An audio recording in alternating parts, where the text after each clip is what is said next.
Can I have my coin back? What? You have toys? Can I have my coin back? Coin? You want coins? You want some coins? Coins? Coins! You want num-num? Where's my house? No, a house. Yeah? It's a big house. Alright guys, welcome back. It's Nick and I with VintageMagic.com. What are you doing, Nick? Okay, where's there? Don't lose the coin. Alright, so anyway, what we have here today is we have an Ultimate Masters booster box real quick before I start this video. This is for the patrons. I'll probably bring 2 of these. And yes, factory sealed. And what I'm going to do is I'm going to sell these. I just released today. I released on Wednesday the patron rewards for 2019 August and September. So this is another bonus reward. I'm having a lot for GP Vegas where basically they're $15 a pack. And one of the patrons at GP Vegas on Sunday, haven't decided what time, basically you have to buy the packs prior to, if you're a patron, prior to when we open the kind of the box topper thing. And one of the patrons will get the box topper, and that's it. So you basically get the packs at $15, which is cheaper actually than, I looked them up, they're like at $400 a box for Ultimate Masters. Man, that's insane.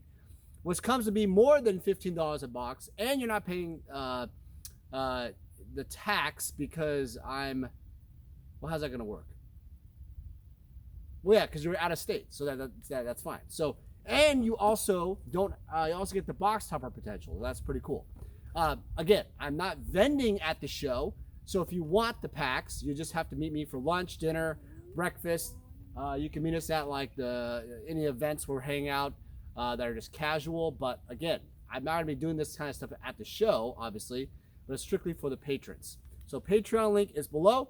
But today is nothing about this. Today is actually about magic investing and finance, particularly this card, this BGS 9 Quad Plus Unlimited Lotus, sold recently for $22,000. Actually was the agreed amount in PayPal.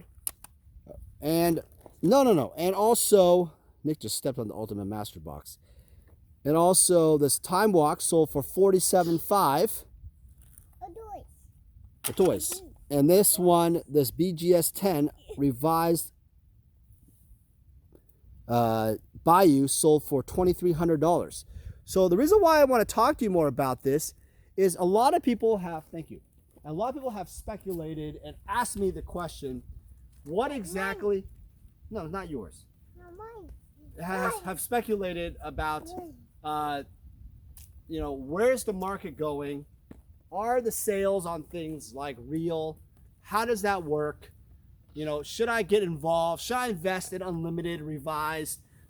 So I want to talk about more about Unlimited and Revised. No, stop, Nick. Stop, no. Nick, stop. Okay, and we're back. Sorry about that. Nick just grabbed the tripod and it basically died. All right, so in regards to kind of the BGS 9 Unlimited Lotus, I actually, what's interesting about it is I looked at some of the trends of the history of this card, and I noticed that on eBay, they were selling for, I don't think this is correct. Let me see. Put it higher up. Oh, sorry guys. Video issues today. All right, whatever. Okay, so there's been some concerns about what is the real market for this card. Where is the card actually going? How is it trending? Stuff like that. So my thoughts on this is basically, I don't even know if you're seeing my face. Oh, this is ridiculous. Sorry guys. One more pause. All right, back. Yeah, so what happened was Nick messed up the tripod. I don't know what's going on. Okay, so basically what's going on is that the market really at a point where it's worth buying these kind of cards? Okay, so my feeling is it's kind of troubling, to be honest. I feel like the nostalgia play, the trend of collecting these cards, stuff like that is really, really powerful right now. There's this incredible rich, hunger for collecting nostalgia cards. I've been getting a lot of people that have contacted me and say, "Hey, look, I came from the stock business, or I came from real estate, or I came, I studied all my life to become a doctor or a lawyer, or I did engineering, and now I want to collect stuff. I want to collect collectibles."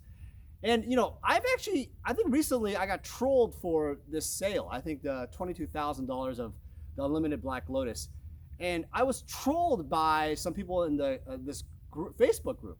Once again, trolled, and it's like they don't believe me, or they just want to see evidence. And this guy doesn't want to be known. I mean, I could show you the PayPal stuff. I could tell you where the guy lives. The guy I will tell you lives in Canada, so 100% Canadian. And what's funny is there's people in Canada trolling me that it's fake.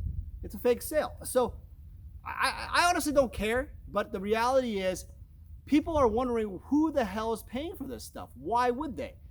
And I've come to the conclusion that people are, obviously you got the nostalgia for comic books, Transformers, you got the video game stuff going on now. You got, art itself, magic art, gaming art is flowing. You got sports cards growing, all that stuff, right? So why is the magic stuff growing at this kind of pace, or the iconic stuff? And I said earlier it's troubling because I don't think actually everything is growing. In fact, I think things are relatively flat, in my opinion. Now, you could look at this Unlimited Lotus sale and be like, well, wow, I think Kid Icarus had one for $14K or something, and they sold on eBay about a month or 2 months ago. Mine's a quad plus, but meaning 3 9s and a 9.5 subgrade. But why does that really matter? Why does that really make that $8,000 more of a jump? Is the market growing?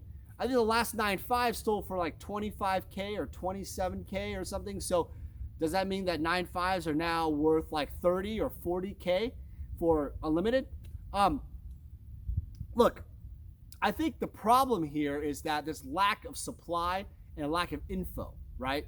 I do think what's really interesting is that once someone buys something in high-end collectibles, the market could go down instantly because the collector already bought the item they wanted. So it doesn't mean like, oh yeah, tomorrow's price is the same. I mean, today's price is the same price as tomorrow, or more by exponential amount. It's not like that. You can speculate all you want, and it's hard to gauge that. It's hard to know when to sell, when to buy, when to do all that kind of stuff. And that kind of information is really hard to do when you have low supply items. My recommendation is buy for the long term. It's really important to look at the long term. In fact, like an example of that is some guy contacted me recently. He bought a magic art piece, and he literally bought it about a month ago. And the piece is now, he wants to sell it just to see, well, what will it get? Ew, you poo-poo. You poo-poo. Ew, I know. Say hi. Say hi. I'm Mama. Hi. Hi, Mama. Hi. Hi. Hi. Mama go. Mama go. Shh. You show everybody. Mama go. Shh. You went to the airplane. You went to the airplane. She went to the airplane the other day. Yeah, mom went to the travel the other day. All right, so this video is gonna get. I don't know if anybody takes this video seriously, but the thing is, this person bought magic art, and now we talked about it for a while. What is the value of the piece now? And it's like, because I might want to flip it.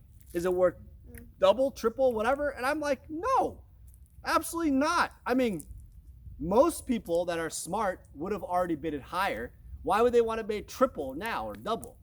And the reality is, the flipping mentality of magic cards is really just gonna like hurt you in the long run. I think the real money in these collectibles is to hold them and to and maintain your investment portfolio for a longer time. Then you get rewarded the most. Yeah, Ultimate Masters. This. I'm gonna hold this? Okay. Yeah. Ultimate Masters, for example, you know, people that bought into it, now you can flip it. You can flip it now, make, you know, let's say you bought it for about 220, 250. You sell for 400, but I honestly think you could probably make more later on. And that's the thing, is that things like this could actually grow long term. Now, I do agree. Certain things have gone up and gone down, like some of those San Diego Comic-Con promos or foil, you know, cool little, you know, fancy shiny thing promos, judge foils, you know, certain cars that are great for the Pro Tour, or some special card, you know, some buyout because it was great in a tournament.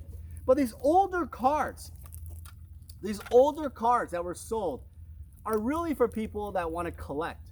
In fact, I talked to a collector recently and said, hey, I don't care if they go down to exactly what I paid for, even if it goes down a little bit, I just don't want to lose any money really long term. And if I enjoyed it, if I looked at the cards once in a while, I was able to show them my friends, and it made me feel good, I'm okay just making nothing in 10 years. Wow. Okay, so there's actually collectors who actually do this. They could care less. They just want to get a relatively fair market value today of what's out there and a quality type of product. Other people would argue and say, well, Dan, that kind of mentality is stupid because they're suckers, they're Timmies, and they're going to lose money. I don't think the true collector really cares about that. Like I said in my other videos, collectors just want to collect. They want to have nostalgia. They want to be a part of the community. They want to be, you know, they may have made money in Bitcoin or other investments, and they just want to have great investment. They want to have an investment that doesn't really lose anything much, but they enjoy it. And if it goes up, great. Some of you think it's a bad investment to buy right now. I actually think that right now is a stagnant time. It's going to actually go down a little bit more. I think Unlimited is going to be hurt a lot. I see like reserve list cards, honestly, still going down 15-20% because I still think the prices and the buy action for some of this stuff is not there. The cash, and this goes to my next point, cash is really low right now. People have investments invested. There's a lot of investments, money already being played into their investments or their nostalgia collectibles, and they either have to bring in new cash or you get big money coming in, and you have to be able to, you know, then you see another spike. And you see that a lot with like Collector's Edition and an International Edition.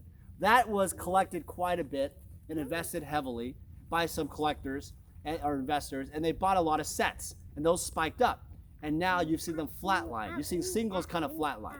People speculate and say, well, they're going to go up more. Oh, this Unlimited Collector's Edition Lotus, I think sold for 2,500 as an 8.5, so that gives a good signal, and that could move it up to 4 or 5K. I just don't think it's the case. I don't think that necessarily gives you any kind of signal.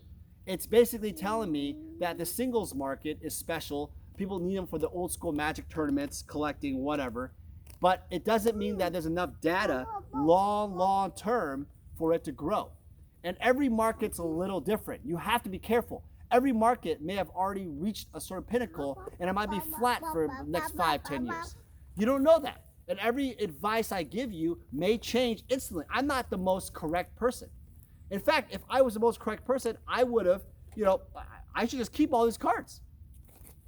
So anyway, I'll leave you with this video. I'll leave this video thinking about this.